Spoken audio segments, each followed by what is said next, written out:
Welcome to the Deep Dive. We're all about Canadian taxes today. Yeah, buckle up. It's tax season. We're diving deep into the 2025 forms and updates. You know, think of us like your tax Sherpas, Yeah? guiding you through those tricky CRA trails. And let's be real, taxes can feel like an uphill climb, right?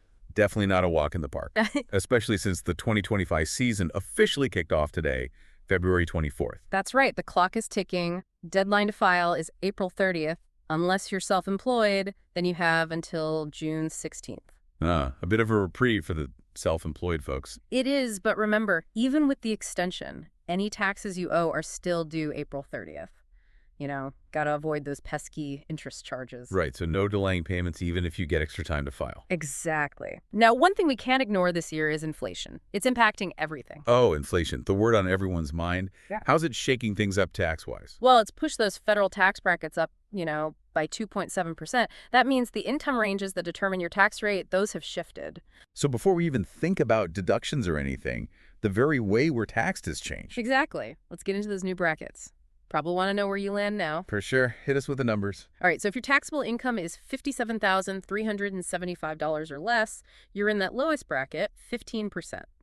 Then between $57,375 or 1 cent, then between $57,375 and 1 cent and $114,750, you're at 20.5%. And from $114,750 and 1 cent to $177,882, the rate is 29%. And if you're over $253,404, that's the highest bracket, 33%. Lots of moving pieces there. Definitely worth checking out these new brackets to see how things compare to last year. Absolutely, but these are just starting points, remember. Deductions, credits, all those things come into play. Right, it's never as simple as just the bracket. But speaking of saving for the future, any updates on RSPs and TFSAs?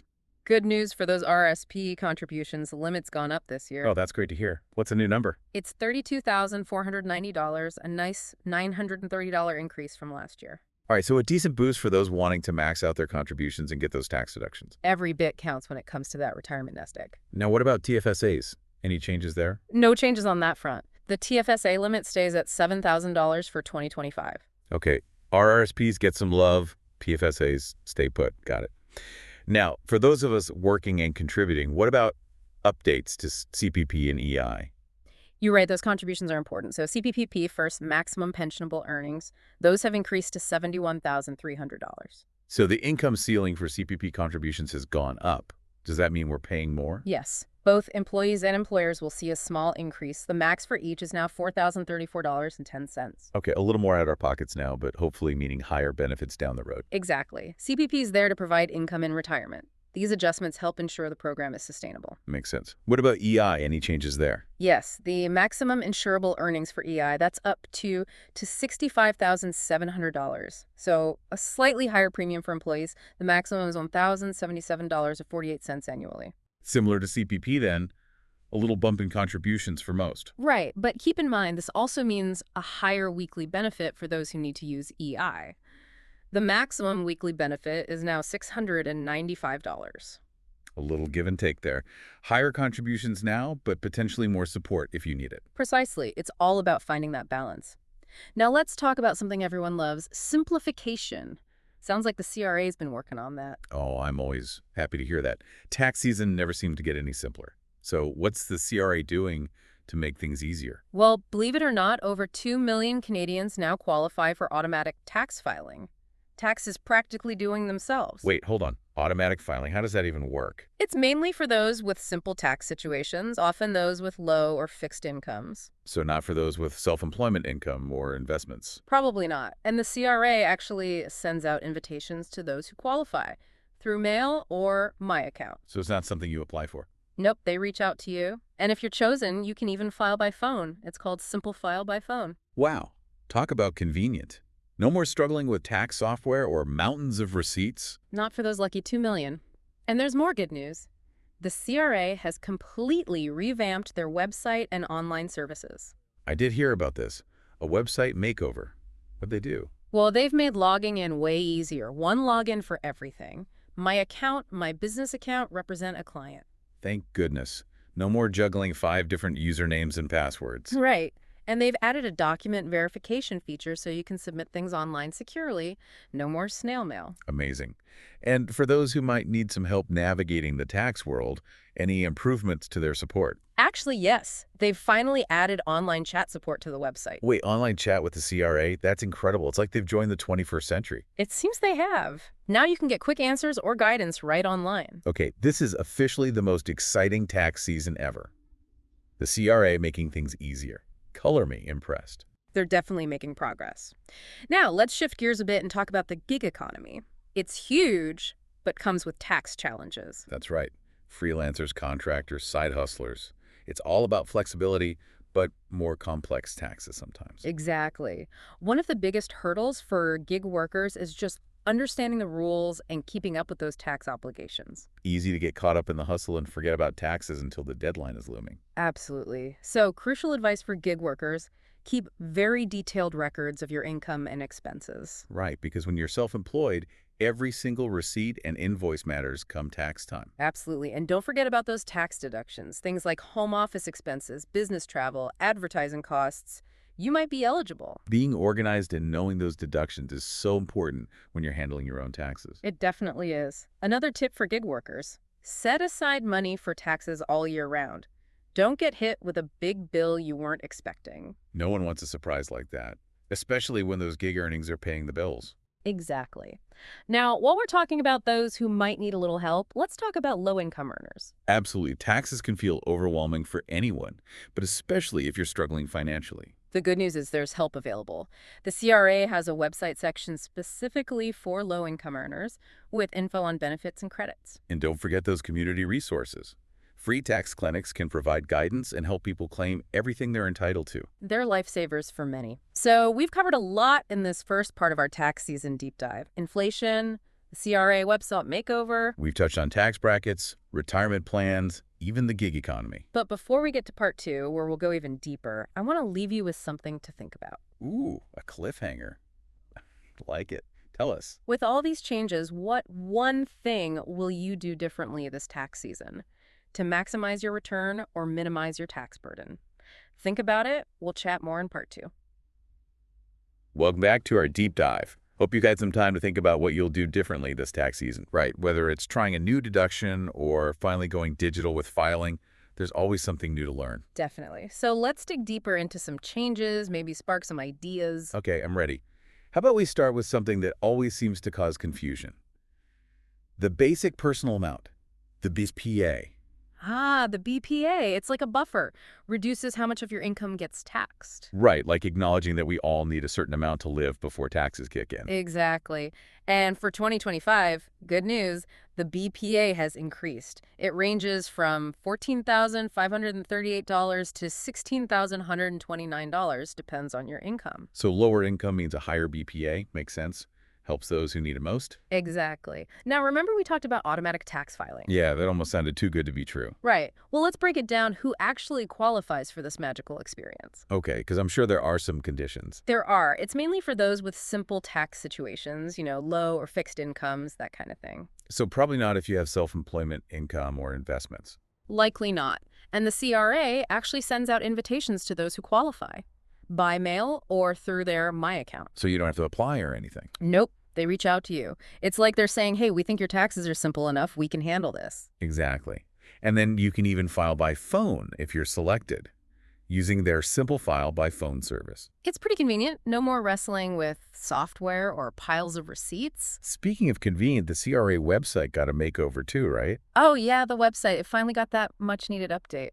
I'm actually curious about this. Government websites, sometimes, well, they can be a bit outdated. You might be surprised they've modernized things pretty well. Okay, I'm all ears. What are the highlights? Well, first, logging in is way easier. One login for everything. My account, my business account, represent a client, all with the same login. Music to my ears. No more 5 different passwords to remember. Exactly. They also added this cool document verification feature so you can send documents online securely. No more snail mail. That's awesome. What about support for those who need help? Well, get this. They've added online chat support to the website. No way. Chatting with the CRA online. This is revolutionary. Right. So if you have a quick question, need a little guidance, you can just hop online and chat. Wow, okay. The CRA is stepping up their game. They really are. Seems like they're listening to taxpayers and making things easier. Now let's talk about a growing part of the workforce, the gig economy. Yes, all those freelancers, contractors, side hustlers. It's booming, but comes with specific tax stuff to consider. It's all about that freedom and flexibility, but managing your own taxes can be tricky. Definitely. Honestly, one of the hardest things for gig workers is just understanding the rules and staying organized all year. Right. It's not like you get a regular paycheck with taxes already taken out. It's easy to let things slip. So gig workers, listen up. Keep detailed records of all your income and expenses. That's crucial. Every receipt, every invoice, every business expense could be a deduction later. Exactly. Don't just throw everything in a box and hope for the best in April. Have a system all year round. Organization is key. Any specific deductions gig workers should know about? Oh, there are tons. Home office expenses, business travel, advertising and marketing, even professional development courses. It can all be written off. Wow, it really pays to do your research and know the rules. Absolutely. And here's another big one for gig workers. Set aside money for taxes throughout the year. Don't forget, you're responsible for those payments. Yeah, you don't want to get hit with a massive bill at the last minute. Exactly. Now, speaking of those who might need extra help, what about low-income earners? Right, there are resources out there to help make filing easier and potentially get them more money back. Absolutely.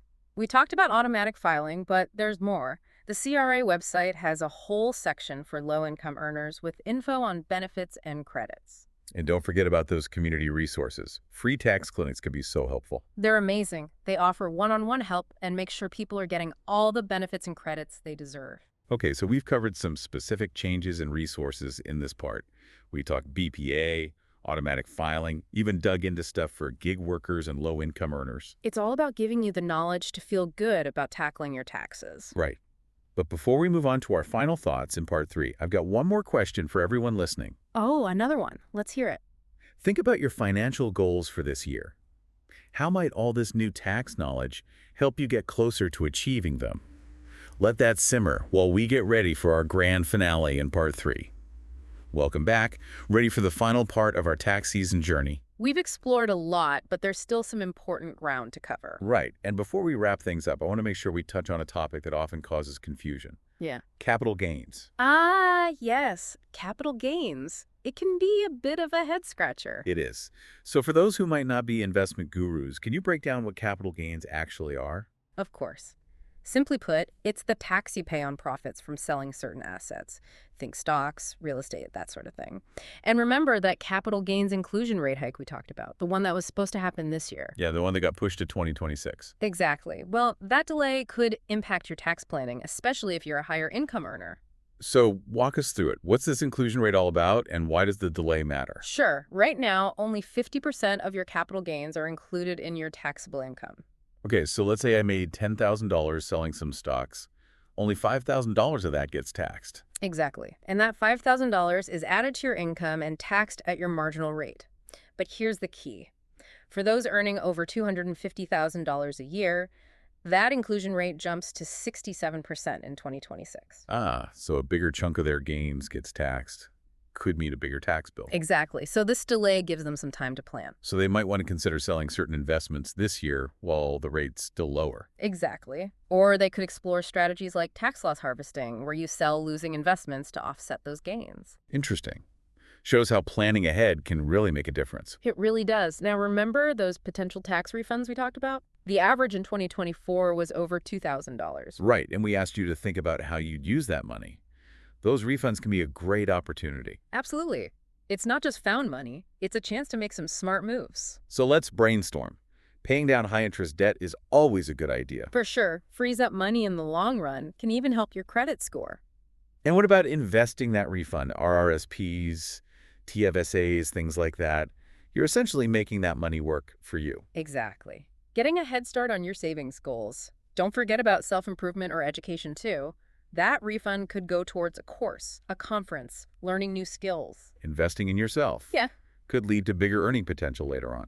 Now, for those who might be struggling, a refund could offer some breathing room, help cover bills, or build an emergency fund. It's important to remember everyone's situation is different.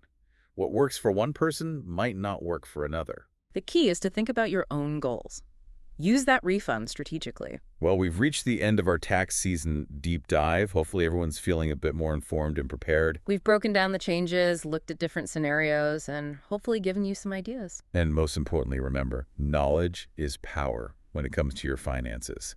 Don't be afraid to ask questions, seek out advice, and take control. Well said. Happy filing, everyone, and until next time.